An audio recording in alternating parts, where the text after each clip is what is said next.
In a small apartment on Chicago's North Side, Rachel Miller woke up before her alarm clock rang. 5:30 in the morning. Her body had naturally memorized the rhythm of 12-hour shifts at the hospital. In the bed next to her, her 8-year-old son Ethan was still sound asleep. Listening to his peaceful breathing, Rachel quietly slipped out of bed. While making coffee in the kitchen, Rachel organized the day's schedule in her head. Prepare breakfast, take Ethan to school, then begin a long day at the hospital. It had been 2 years since she started raising her son as a single mother, and every day was a battle against time. After her divorce from Michael, she had been supporting her son alone while working as a nurse. It was when Ethan was 3 years old that they discovered he had a severe nut allergy from birth. Right after he tasted a peanut butter sandwich at daycare, hives broke out all over his body and he had difficulty breathing. She still vividly remembered the terror of that day. When she heard the words, anaphylactic shock, from the doctor at the hospital where he was taken by ambulance, Rachel's world changed completely. Since then, managing Ethan's diet had become the center of their lives.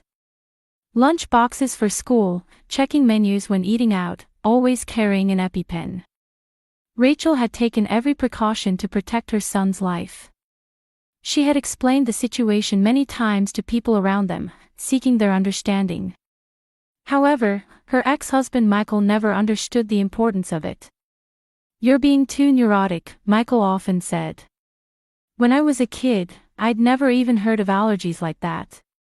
He was often behind on child support payments and only came to see Ethan about once a month.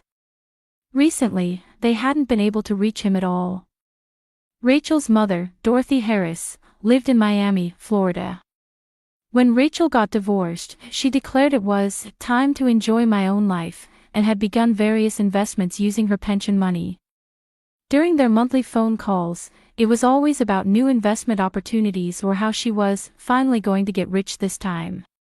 "How's Ethan?" her mother would ask, but about his allergies she would only say, "You're thinking about it too seriously." She actually saw her grandson only about once a year, and Rachel had complex feelings about the distance with her mother.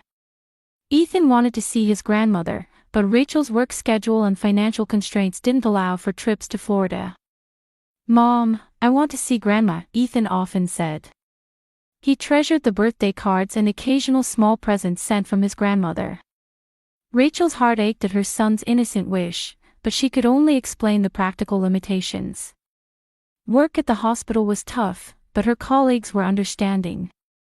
Especially the older nurses understood Rachel's struggles as a single mother and sometimes covered her overtime shifts. However, there was still no financial leeway, and the monthly household budget was like walking a tightrope. One evening when Rachel returned home from the hospital, there was a message from her mother on the answering machine. "Rachel, how are you doing? Actually, my investments have been going very well lately. Ethan's birthday is coming up, and I'd like to send him something special. I'll call you soon." Her mother's voice sounded brighter and more cheerful than usual. Rachel felt something was off. It was unusual for her mother to show concern for her grandson on her own initiative. However, imagining Ethan's delighted face, she felt genuinely happy. For her son, affection from his grandmother was precious. The following week, her mother called again. "I already sent the present. Homemade cookies and a toy that Ethan wanted. I'm sure he'll be delighted." Rachel was puzzled by her mother's sudden kindness but was grateful. The next day, Rachel finished her long shift at the hospital and came home exhausted. When Rachel opened the apartment door, Ethan's excited voice echoed. "Mom! A present came from Grandma. I already opened it." In the living room was an open cardboard box with wrapping paper and ribbons scattered around it. Ethan was holding a new Lego set, his eyes sparkling. There were cookie crumbs around his mouth. It arrived before the babysitter Maria left. Maria said, "Ethan looked so happy." Rachel peered into the box. There were homemade cookies in a beautiful tin and an expensive-looking Lego spaceship set. A handwritten note was attached to the cookie tin. To Ethan, cookies filled with Grandma's love. Eat lots and grow big. With love, Grandma Dorothy. Grandma's cookies are so delicious. Ethan said happily. I already ate 3. Rachel smiled as she picked up the cookie tin. Her mother's homemade cookies brought back warm childhood memories. The rich aroma of butter and the sweet flavor of slightly burnt edges. However, something bothered her. Her mother supposedly hadn't been cooking much lately. During phone calls, she had said she was eating out all the time and often complained that cooking is such a hassle. Ethan, are they really delicious? Rachel looked at her son's face. Yes. But. Ethan tilted his head slightly. They're a little bitter. But since Grandma made them, I'll eat them all. Bitter. A small warning bell rang in Rachel's mind. Her mother's cookies had always been overly sweet. Why would there be bitterness? Rachel also picked up a cookie and smelled it. Mixed with the aroma of butter and sugar, there was faintly another scent. It was, like almonds. She felt as if her heart stopped for a moment. Ethan, what do these cookies taste like? Tell me in detail. Sweet, with a buttery taste, and something kind of nutty. They taste like nuts too. Rachel's hands began to tremble. Her mother should have known about Ethan's allergy. She had explained it many times and had even written detailed letters about it. She had emphasized over and over, please never give him any nuts. She looked at the cookie tin more carefully again. It looked rustic and homemade, but there was no ingredient list. No product label either. Usually you would know the ingredients like eggs, flour, butter, sugar, but nothing was written. Mom, what's wrong?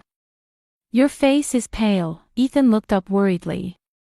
I'm fine, just tired, Rachel answered, trying to stay calm. I should call Grandma to thank her. Rachel took out her cell phone and called her mother's number. However, the phone went to voicemail. This is Dorothy. I can't come to the phone right now. Please leave a message. Mom, this is Rachel. Thank you for the present. But I need to confirm something about the cookie ingredients. Please call me urgently. Rachel tried calling again, but it still didn't connect. The third and fourth times had the same result. Her mother was usually someone who answered the phone immediately. Especially in the evening hours, she should have been home. Ethan was playing with Lego while occasionally eating cookies. Rachel watched her son while feeling her anxiety gradually growing. Could there really be nuts in them? But her mother wouldn't do something so dangerous. Maybe she was overthinking it. Ethan, how many did you eat today? Ethan counted on his fingers. 3, no, maybe 4. They're delicious, so I want to eat more. Rachel took a deep breath. If he had eaten 4 and no symptoms had appeared, maybe it was okay. However, allergic reactions sometimes appear with a delay. With her medical knowledge, she knew this well. Ethan, let's stop eating cookies tonight. We'll have more tomorrow. Why?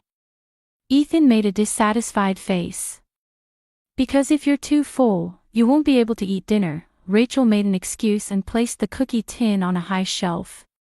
While preparing dinner, Rachel's mind remained unsettled. She was carefully observing Ethan's condition, but so far no unusual symptoms were visible. There was no redness on his skin, and his breathing was normal. During the meal, Ethan chatted cheerfully. About school, playing with friends, and his joy about the present from his grandmother. I want to see Grandma. I want to thank her, he said repeatedly. Let's try calling her on our next day off, Rachel answered, but internally her anxiety about not being able to contact her mother was growing. At night, after putting Ethan to bed, Rachel called her mother again. This time it didn't answer even after 10 rings. She left a message on voicemail too. Mom, this is urgent. Please call me immediately. I need to confirm something about Ethan's allergy. She looked up nut allergy symptoms on the internet again. Sometimes allergic reactions appear several hours after consumption. Especially if consumed in large quantities, delayed reactions could occur. Rachel's anxiety was turning into certainty. Late at night, she called her mother once more. This time it connected to a different number. This number is currently not in service, a mechanical voice announced. Rachel was stunned.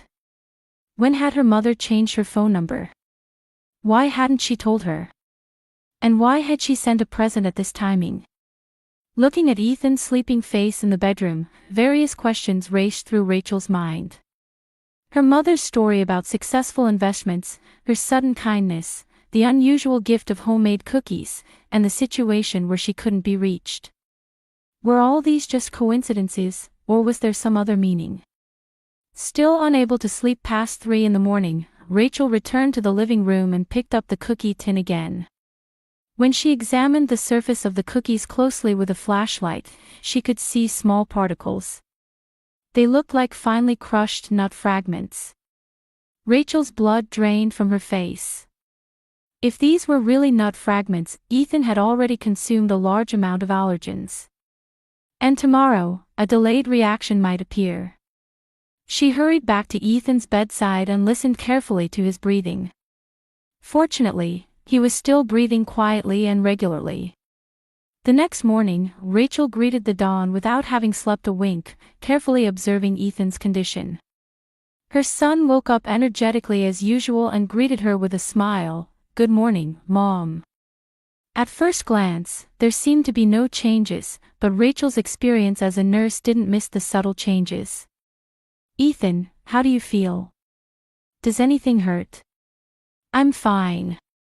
But can I eat those cookies again from yesterday?" Rachel's heart jumped. "It's breakfast time now. Let's eat cereal first." While preparing breakfast, Rachel decided to carry out what she had been thinking about during the night. She needed to examine the cookies more carefully again. While Ethan was eating cereal, she brought out a magnifying glass and observed the surface of the cookies under magnification. What she saw there confirmed her worst fears. On the surface of the cookies, almond particles had clearly been mixed in. And not just a small amount. It seemed like quite a lot of almond flour had been used. "Ethan," Rachel's voice was trembling. "How many cookies did you say you ate yesterday?" Ethan stopped his spoon and thought. 3, no, maybe 4. After Maria left, I ate one more.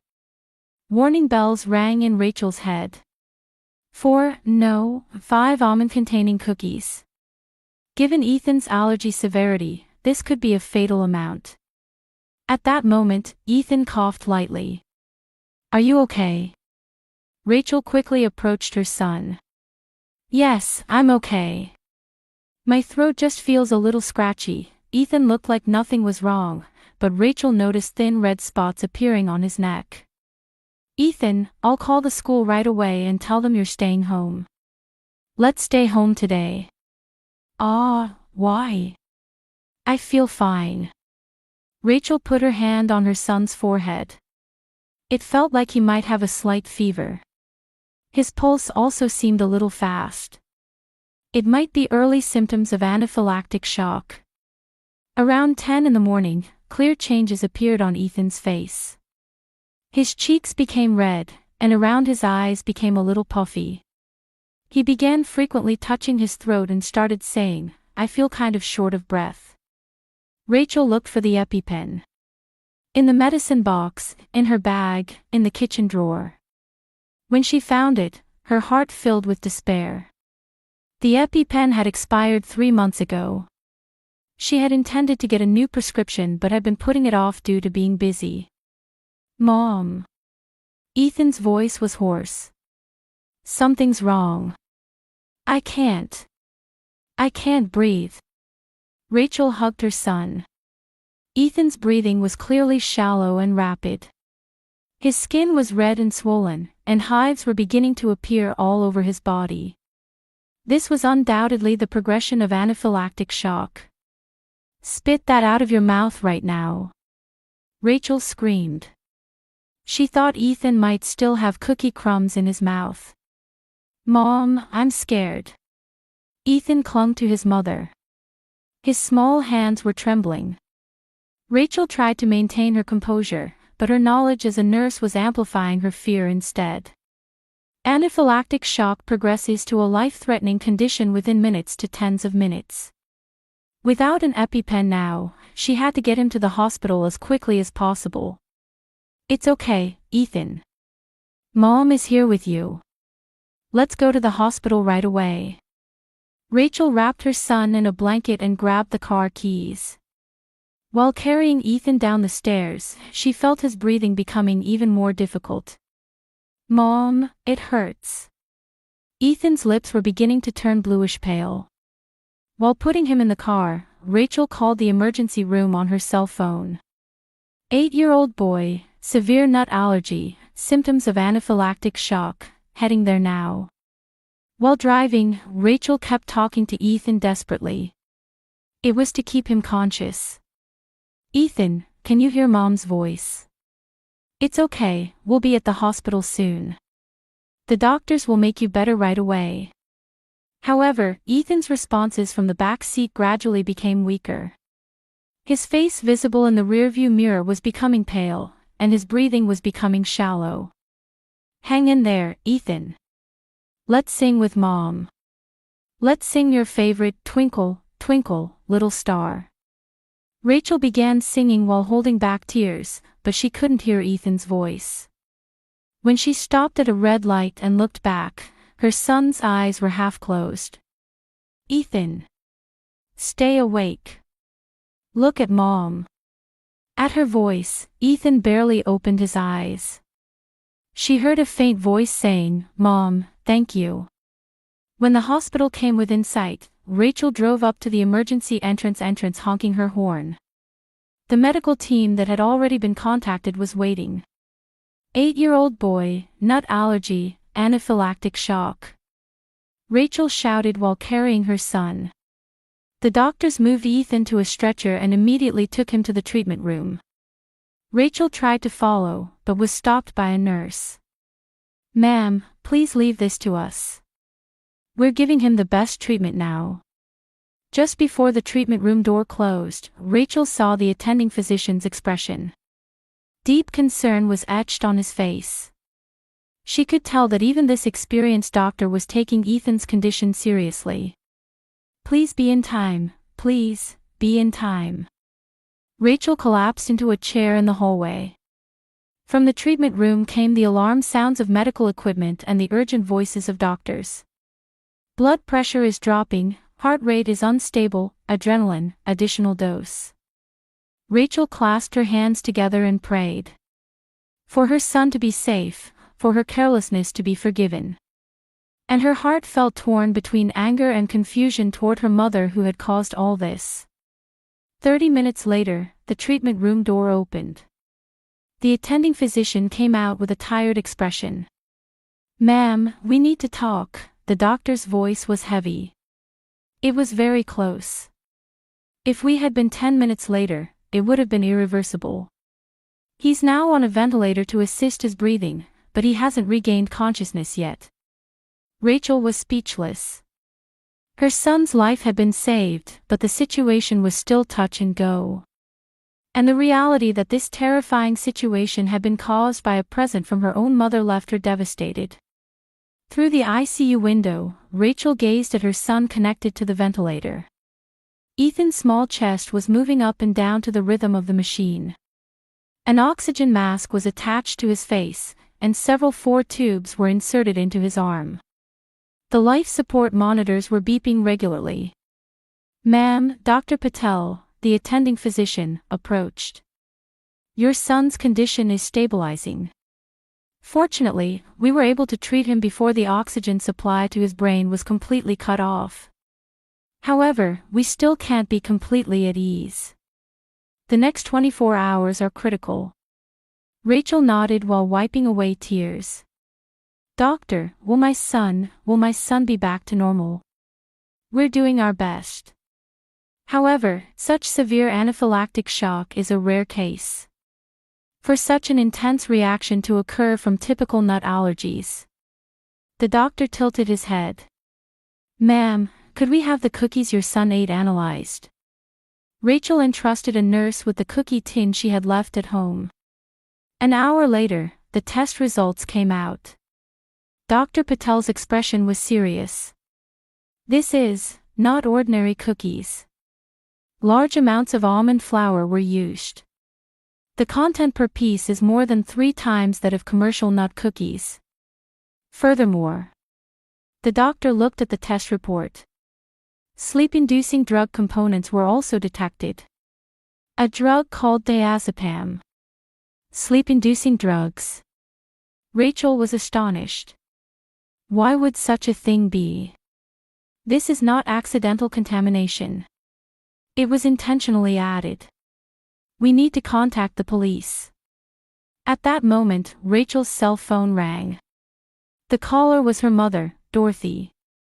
Rachel answered the phone with trembling hands. Mom. Where have you been? Ethan, something terrible has happened to Ethan. Her mother's voice from the other end of the line sounded colder than usual. Oh, Rachel. You've already eaten the cookies. That was faster than expected. What are you talking about? Ethan is now in the ICU connected to a ventilator.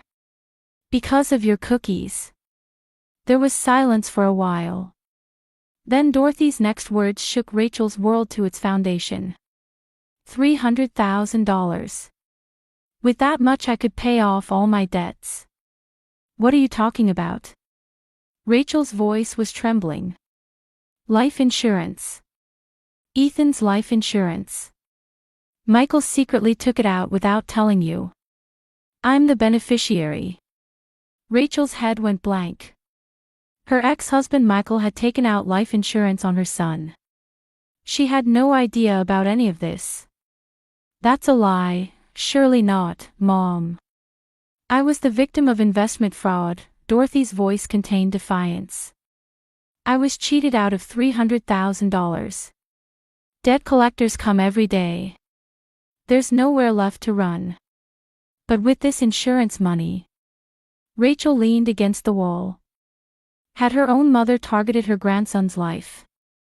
I consulted with Michael. I hesitated at first, but we had no other choice. Michael too, my ex-husband knew about this too. He's also drowning in debt. He can't keep up with gambling and credit card payments. We had agreed to split the insurance money. Rachel collapsed to her knees. That her beloved son's life had been targeted by her own mother and ex-husband for money. But, Mom, Ethan is your grandson. How could you do such a thing? I'm sorry for you, but I have to survive too. With an 8-year-old child, it would look like an accident, right? He already had the allergy. From the other end of the phone, a man's voice could be heard. Hang up quickly. The police might be wiretapping. It was Michael's voice. Mom, stop. It's not too late. Ethan is still alive. Oh, he's still alive. Surprise mixed into Dorothy's voice. I thought that amount would be certain. Michael, your calculations must have been wrong. Rachel gripped the phone. I'm calling the police. I will never forgive you. It's useless. There's no evidence. It's just a loving present from a grandmother. Who would believe that I tried to kill my 8-year-old grandson? At that moment, she could see police officers approaching through the ICU door. The doctor had reported it. Mom, the police are here. She could hear panicked voices on the other end of the phone. Michael, hurry. Let's run. The phone hung up. A police officer approached Rachel. Mrs. Miller, we'd like to speak with you about your son's case. Looking at the cookie analysis results, this is clearly intentional attempted poisoning. Rachel explained the situation in a trembling voice. Her mother's investment fraud, her ex-husband's debts, the existence of the life insurance, and the confession over the phone. We'll immediately issue a nationwide APB. They can't escape. 2 days later, Dorothy was arrested at Miami Airport. She was trying to flee the country. Michael was hiding in a motel but was arrested 3 days later. Police investigation revealed even more shocking facts. The life insurance had been secretly taken out by Michael 2 years ago when Rachel was busy with divorce proceedings. The monthly premiums were paid by Dorothy. The insurance amount was $300,000, with grandmother Dorothy as the beneficiary.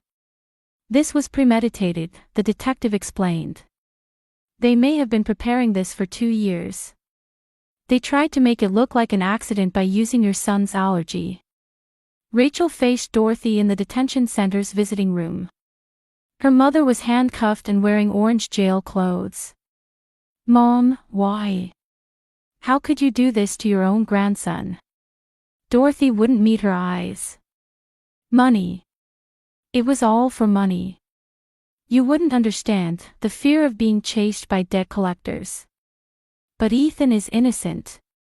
He's your grandson, your own flesh and blood." "Blood doesn't matter," Dorothy's eyes had a crazed light. "I have the right to live. My life is more important than an 8-year-old child's." Rachel stood up. "I will never think of you as my mother again. Do as you like. I'll be in prison for 15 years anyway. By the time I get out, you'll have forgotten me too." When leaving the visiting room, Rachel didn't look back. The lawyer waiting in the hallway said, "Michael is trying to pin all the blame on your mother. However, from the insurance beneficiary and the details of the plan, the conspiracy is clear. Both will face serious charges." Rachel returned to the hospital. Ethan in the ICU was still sleeping, but according to the doctor, his consciousness level was gradually improving. "Mom will always be by your side," Rachel whispered while holding her son's hand. "I won't let anyone hurt you ever again." "Absolutely not." In the hospital room where only the sound of monitors quietly echoed, Rachel made a vow. 3 months later, Ethan showed miraculous recovery. After severe anaphylactic shock, he remained unconscious for a while due to aftereffects, but thanks to the dedicated treatment of an excellent medical team, he returned almost completely to his original state. However, his allergic reactions had become more sensitive than before, requiring more careful dietary management. "Mom, today at school all my friends were worried about me," Ethan reported happily on the night he returned home from the hospital. The teacher also said, "I'm so glad you're safe." Rachel hugged her son. Since that terrible day, she couldn't take her eyes off Ethan for even a moment. She was constantly anxious even during work, and colleagues would sometimes check on him for her. The support from her colleagues at the hospital was Rachel's greatest comfort. Veteran nurse Carol said, "Family isn't just about blood relationships," and embraced Rachel's shoulders. The pediatric doctors also provided Ethan's regular checkups free of charge. What became her greatest emotional support was her neighbor, Sarah Johnson. She had come to check on Rachel and Ethan almost daily right after the incident. "Rachel, you two are not alone," Sarah said while bringing homemade soup. "I have children and grandchildren too, but family bonds are something you choose. Even if there are blood ties, they're meaningless without love. Conversely, even without blood connections, relationships where you truly care for each other are what real family is." The trial began 6 months later. Dorothy received a 15-year prison sentence for attempted murder in the first trial. In court, she maintained to the end that she was just in financial trouble and loved her grandson, but the evidence of premeditated crime was undeniable. Michael also received a 10-year sentence for conspiracy. However, he was assaulted by other inmates in prison and seriously injured. Child killers were the most despised criminals even within prison. After his release, he couldn't find steady employment due to his criminal record and eventually became homeless. Rachel had her final confrontation with Dorothy in court. Her mother was handcuffed and looked haggard. "Don't you have any regrets?" Rachel asked quietly. "I regret that I failed," Dorothy's answer was cold. "If I had succeeded, I would have been able to pay off my debts and live comfortably by now." Rachel sighed deeply. Was this person really her mother? Even with blood ties, their hearts were completely those of strangers. A year later, Rachel and Ethan had established a new life rhythm. Sarah was called Grandma Sarah and effectively played the role of grandmother. On weekends, they would go to the park together, she would read to Ethan, and sometimes she would make homemade cookies too. Of course, using only safe ingredients that were allergy-friendly. "I have a real grandma," Ethan smiled at Sarah. "Even though we don't share blood, our hearts are connected." Sarah answered with tears in her eyes. "That's right, Ethan. We are a chosen family. We're bound by bonds stronger than blood relationships." Rachel looked out the window and thought. That terrible incident had certainly changed their lives dramatically. However, it allowed them to learn what was truly important. Rather than the biological connection of blood relations, human relationships based on love and trust were the true bonds of family. Her colleagues at the hospital, neighbor Sarah, teachers at school and friends' families. They were the real family for Rachel and Ethan. She understood from her heart that relationships based on chosen love could sometimes be far stronger and deeper than blood ties. Ethan's laughter echoed through the room. It was a sound full of hope, announcing the beginning of a new family.